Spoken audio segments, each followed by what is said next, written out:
कोल्हापुर में ज्योतिबा देव की चैत्र यात्रा के मुख्य दिन लाखों श्रद्धालुओं की भारी भीड़ उमड़ पड़ी, जिससे पूरा क्षेत्र भक्तिमय माहौल में डूब गया। ज्योतिबा के नाम का जयघोष और गुलाल नारियल की बौछार के बीच श्रद्धालु ज्योतिबा गढ़ पर दर्शन के लिए पहुंचे, जहां प्रशासन ने करीब 10 लाख लोगों के आने की संभावना जताई। यात्रा में 108 मान की शासन लाठियां और विभिन्न क्षेत्रों से आई सैकड़ों लाठियां आकर्षण का केंद्र बनी। सुबह शासकीय पूजा के बाद दोपहर में शासन लाठी पूजन और शाम को भव्य पालकी यात्रा निकाली जाती है, जिसमें यमाई देवी और ज्योतिबा देव की पारंपरिक भेंट के साथ यात्रा का समापन होता है। ज्योतिबा देवान चांगल माझं नाव हरिभक्त पारण अनिल महाराज दुपुरे तडवळकर, तालुका आटपाडी, जिल्हा सांगली। आमची शासनकाठीची परंपरा गेली 100 वर्षापासून आहे आणि आमच्या आजोबाची पंजोबाची परंपरा असल्यामुळे आम्ही दरवर्षी चैत्र पौर्णिमेला मोठ्या उत्साहानं मोठ्या आनंदानं शासनकाठी घेऊन देवाच्या दरबारात येत असतोय आणि आम्ही देवाला एकच मागत असतो की या जगाला सर्वाला तुझ्या कृपेनं तुझ्या छायेनं सर्वांना सुखी कर, तुझी कृपादृष्टी सर्वांवर राहू दे।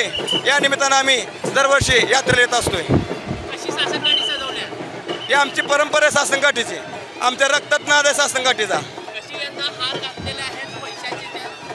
आम्ही हौसेनं दरवर्षी पैशाचा हार व गुलाबाचा हार घालतो। आमचं गाव इथून 130 किलोमीटर लांब आहे। आमची बैलगाडी येत असते देवाला अगोदर 2 दिवस आणि आम्ही मागणं काठी घेऊन येत असतोय।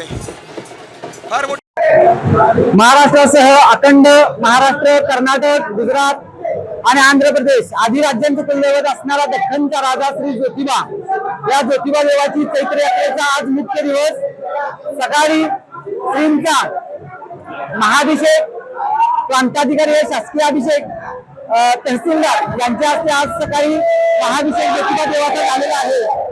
त्यानंतर ज्योतिबा देवाची राजेशाही ताटातील महाअलंकारिक अशी पूजा बांधण्यात देखील आलेली आहे। एक दुपारी 12 वाजता भव्य शासनकाठ्यांची मिरवणूक देखील या ठिकाणी होणार आहे आणि संध्याकाळी सायंकाळी 5:30 वाजता पालखी सोहळा यमाई मंदिराकडे प्रस्थान होणार आहे।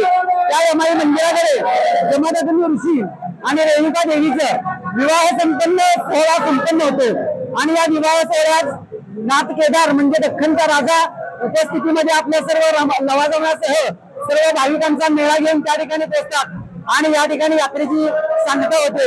अशी चैत्र यात्रा प्रामुख्याने महाराष्ट्रातून अनेक ठिकाणून लोक वर्षभरातून या चैत्र यात्रेची वाट पाहत असतात।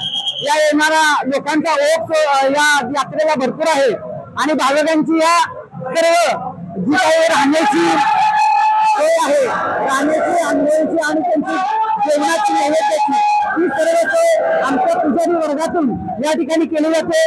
प्रत्येक पुजाऱ्यांच्या घरी या भाविकांची सोय, प्रत्येक गावावरून येणारे पुजारी आहेत त्यांची ही सगळी सोय या ठिकाणी करून त्यांना मंदिरामध्ये सर्व पूजा अर्चा करून या ठिकाणी या यात्रेचा प्रारंभ आणि सर्व विधी कार्य होऊन या यात्रेचा सांगता देखील या ठिकाणी होते।